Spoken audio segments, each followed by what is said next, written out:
Nikke! Goddess of Victory. The game, known for its massive assets, horny streamers, and of course $60 for bunny suit. This piece of gacha game industry is already here for 2 years. I came there with Chainsaw Man collaboration and stayed for 1.5 years. And let me tell this, there is something strange going on under the hood.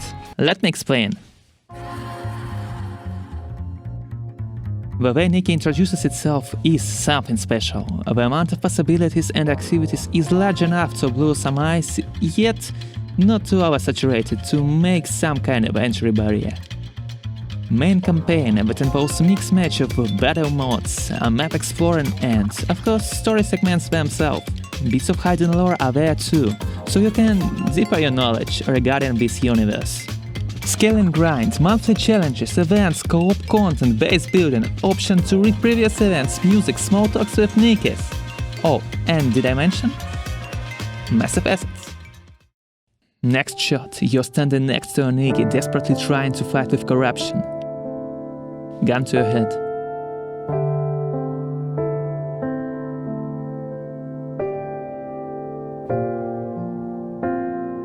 Close shot on her torn apart lifeless body. Credits. A lot, doesn't it? So why is no one talking about this game? Where is the blood of any gacha game? Its community. Amount of buzz around Nikke is not even insignificant, more like sad. Even on the dark side of things, there are not that many works with Nikke as an inspiration. Although it should be a gold mine with that kind of a source material, right?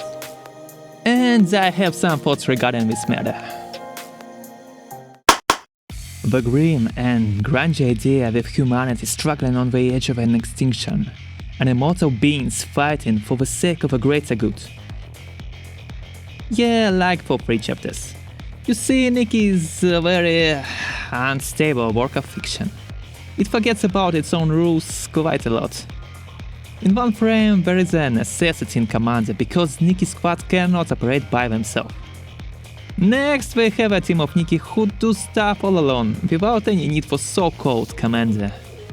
Batteries for Nikke that are there only when the story needs them. There is a moment with an authorization code for our protagonist so he could officially operate a squad. And that idea was forgotten ever since. A question regarding transportation, because there was a plane crash in the intro, and traveling here involves some serious distances. But there is no commonly used vehicles in the plot. And of course, Nikke's abilities that do not make any sense. Someone may say it is all just inconsistencies and unused tropes. To that, let's look at where the main trend lies. In the comedic duo, our commander and Suyin. Action! Do you even realize how badly this could have gone? Which?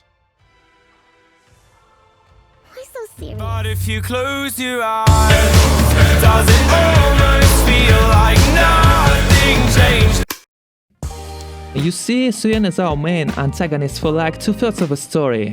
And she is an evil mastermind because she was cruel towards 2 random Nikkes, manipulated our protagonist to do some obscure tasks. To be honest, it was mostly on him since he could not write a damn report that he's moving on a mission. What else? Alright, to sabotage the position of Ark, humanity's last stronghold. And all this act goes to regain popularity of your favorite Nikke squad. A quick outline of this great plan.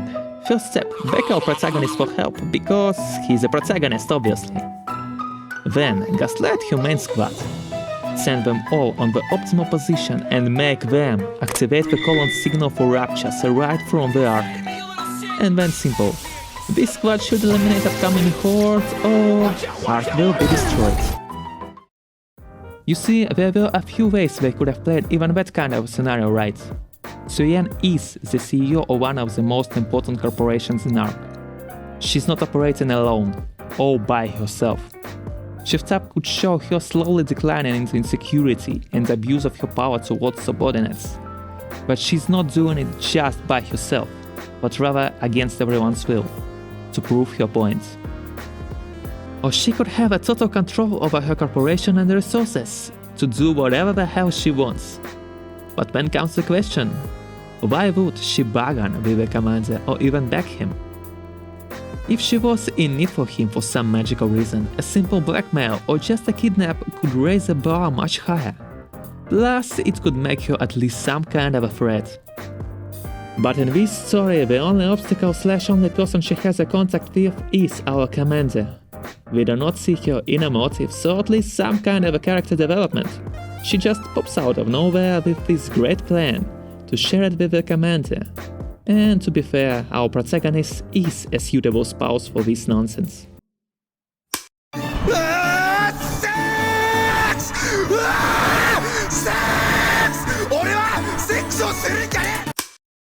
A concept of a blank protagonist is not something new in this genre of games. But Shift Up decided to spice things up. You see, our commander is not just a Nikke enjoyer. He's also a stupid rat. It is quite often that protagonists make some bold and impossible claims and then doing their best to achieve them. But Shiki-kun decided to make a step further. He makes impossible claims and then ditches them. Suen, you need some help with Mattis. Don't worry, I will find a solution. Forgets about her on the next day. And when she mentions his promise goes, yeah, nobody likes you. Oh, I will reclaim the surface for humanity. Hooks up with the closest Nikke on the beach. But when Suen asked him to play alone and openly lie to Mattis for the sake of his cursed plot, he did it. It was not a deep and important promise, but rather a childish game. So story-wise we could have another Nikke overcoming a breakdown. And that goes to the whole plot. Even events that are either possible or straight up bad, but always insignificant, rushed and somehow stretched. There is no care or even interest in this world or its characters. This whole thing is just a tool to show some jiggling orbs in most bland, clumsy and unimaginative way. 新人、メンタルは大丈夫？ But what about characters then? What about the whole reason why people are even spinning the wheel? There is a good interview on game.watch. There, they can get the position of the lead character artist. It is important that the character's appearance isn't just cute, but that it also expresses the character's personality, well depending on the situation. And it quite links up. Characters in Nikke are basically one-liners.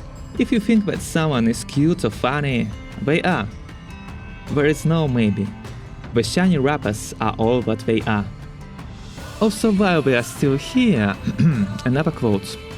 The most important thing for me when designing a character is to make sure that it firmly linked to the story and narrative of the game.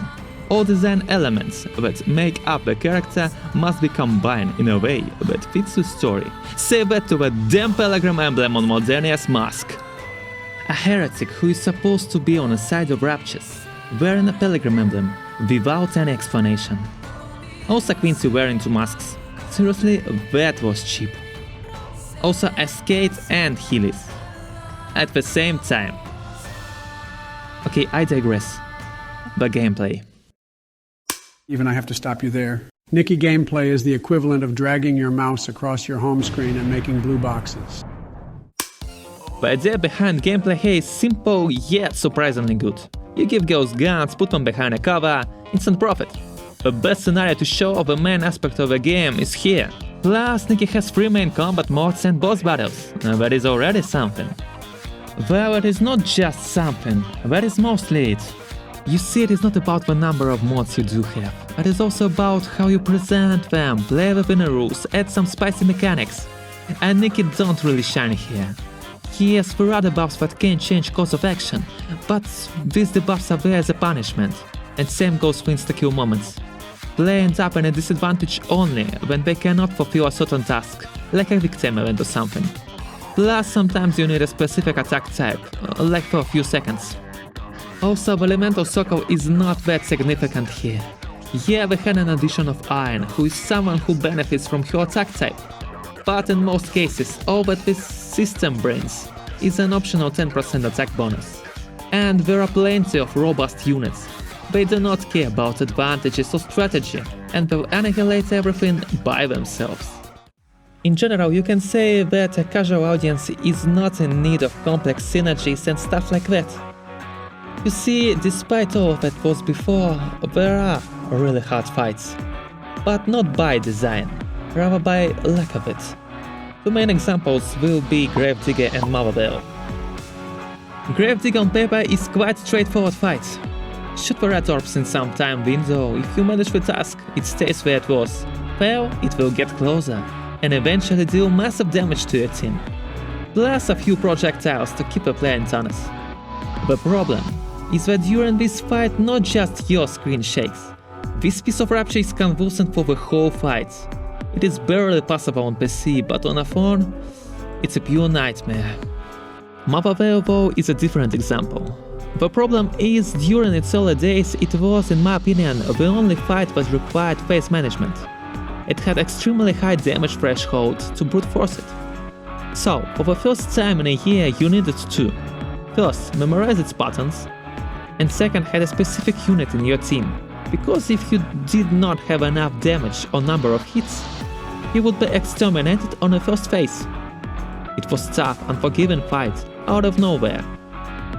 Why the past tense? Because of the nerfs, of course. Shift up just drop numbers down, like by a third.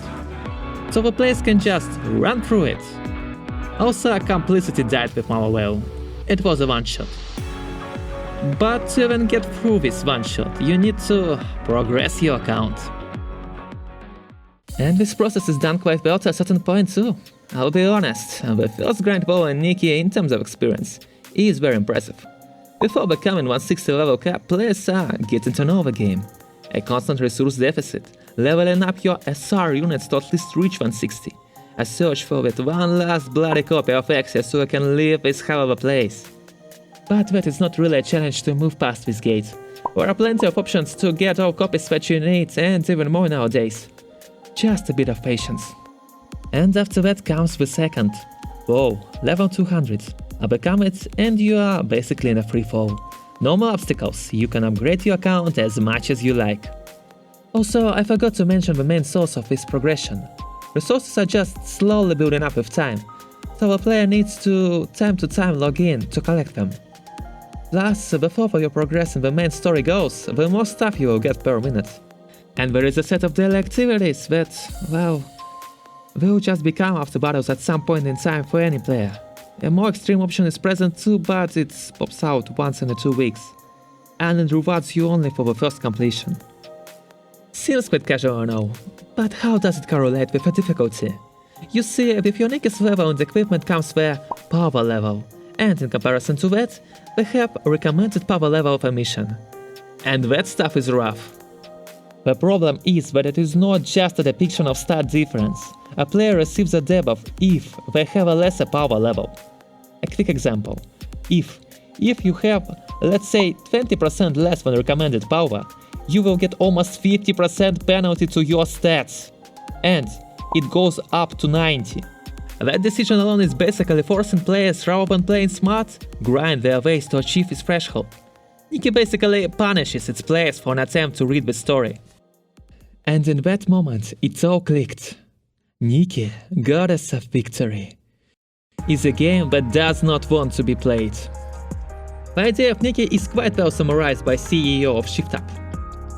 Bioservice and Nikke, although each game genre might differ, we realized that the most important thing is love. This applies not only to the love between users and the game, but also between characters and users. Complex emotions such as anger, jealousy, envy, and ambivalence create strong relationships and can lead to a stage where genuine mental connections are formed between characters and users. It was never about story or gameplay. The game doesn't matter. But the player base, now that is a goldmine. Nikke shines only on a surface level and perfectly understands it. Streamers who will play it only on early stages of a game, promotions that are focused only on a visual aspect and sex appeal, and of course cosmetics, the main selling point. And to tie things up, it tries to keep player base grounded.